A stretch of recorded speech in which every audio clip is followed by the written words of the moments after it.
Hello, quarantine drinkers. It's time for another episode of GDP and the Pig. I am GDP and this is my pig. As if the quarantine was not bad enough on today, May 9th, 2020. It's nice and sunny out right now, as you can see, but it just finished hailing, I think. It was sleet or snow or hail, very bizarre weather. It was cold this morning. It's going to be warm tomorrow for Mother's Day. Happy Mother's Day to all the mothers out there. Tonight, we were planning on eating lamb. We're going to eat lamb. Wine is great with lamb, but there's one wine above all others when it comes to lamb for me, and that is Musar. Chateau Musar, a sentimental favorite of mine. I have a long history with Musar. This is the 2000 Musar. Musar, in case you're not familiar with it, is the famous wine from Lebanon. This is Chateau Musar, which is their flagship wine. It's the wine that they've been making since the 30s. They've expanded their portfolio significantly over the years. I think they have 160 hectares of vineyards, so they have a lot of grapes. They have a lot of production potential. The wine is produced in the Bekaa Valley, which if you're my age, you remember the Bekaa Valley from Lebanon Civil War. The Hochar family worked through the Civil War. I think it was from 75 to 90, 15 years producing wine, I think in every vintage. Gunfire in the background sometimes, supposedly. It's a real labor of love. It's a remarkable wine. Cabernet, Carignan, Cinsault, bush vines. So they're little bushes. There's it's like Zinfandel in California. Gravelly soil, gravelly limestone soil. It's a really unique wine. Organic before organic was a thing, because organic was the only thing they could do. So sometimes fortune smiles on you. The wines tend to have a very interesting signature. I'll say interesting signature. And the color is not particularly dark. I don't know if you can really tell that. The nose is, as the wine people say, lifted. It has volatility. It has volatile stuff that drives the aromas out of the glass with velocity. It also smells bready. Brettanomyces, it's a little leathery and barnyardy, and that adds to the appeal and the complexity. This has beautiful roasted red fruits on the nose, spice and gravel and graphite, sort of a classic Musar nose. And it's actually not that volatile and not that bready for Musar. Musar used to be one of my trio of go-to fancy wines because they were always on closeout. I could count on finding Chateau Musar, Fossi Chianti Classico, and Valana Spana on closeout all over the place, and they were all old vintages, so it was fun stuff to drink, $3 a bottle back in the day.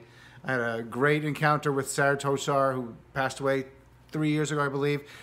The proprietor, son of the founder of Chateau Musar. I think it was the 1983 New York City Wine Spectator big show. And I cornered him. I was a young kid, told him, oh, I love your wines. I'm drinking the 77 and the 80. Literally, he had a raincoat on, literally said, where's your glass? And pulled a bottle of the 67 out of his inner pocket of his raincoat that he was pouring clandestinely for wine geeks like me. So I feel blessed to have experienced that. Let's taste the wine, see what it's doing tonight. Light, bright, earthy, gamey, which is, oh, it's beautiful, long. Great intensity, considering that the weight is almost Burgundian. The gaminess is what is going to pair this so well to the lamb.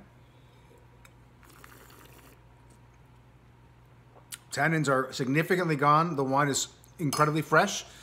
This was one of a slightly low fill bottle. One of the issues I've had with Musar over the years is that their corks are often not the best, shall we say.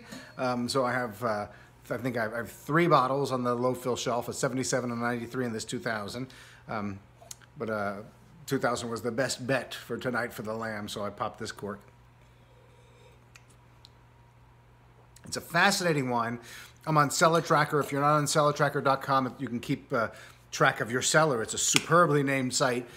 It also allows you to share tasting notes. And one of the interesting things that I have found is that Chateau Musar is one of the most widely tasted wines in my collection on Cellar Tracker. And I have a fair number of labels there. So it's always surprising how often I see Musar almost every day. which means to me that it's an interesting wine that attracts a broad audience at a very fair price. I don't know what the 2000 is, but I think that some of these wines are still available at 40, 45 bucks, and you're getting a unique world-class wine at that price. Of course, you have to be tolerant of certain flaws, like the volatile acidity and the Brett. I mean, they're there. What are you going to do? But they make the wine unique. So many producers in the world have worked so hard to eliminate them today that this wine stands out. It's one of my great, it's also historically has been one of my great blind tasting successes. I put my nose in the glass and I'm like, oh, that smells like Musar. And this smells like Musar. And I'm going to enjoy this thoroughly tonight. It's a beautiful wine. I hope you try a bottle of Musar.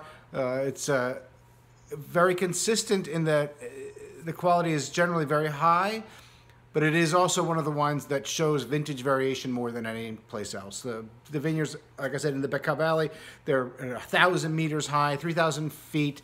It's a climate that's relatively stable, but it's Lebanon. I'm really not familiar with the weather patterns there, but you have hot vintages and cool vintages and gorgeous wines worth tasting. So get out there, grab a bottle of Musar, have it shipped to your quarantine shelter-in-place shelter, and enjoy it with some lamb or anything else you might want to enjoy it with, whatever pleases your palate. That's all I got for you today. Until next time, drink well, my friends.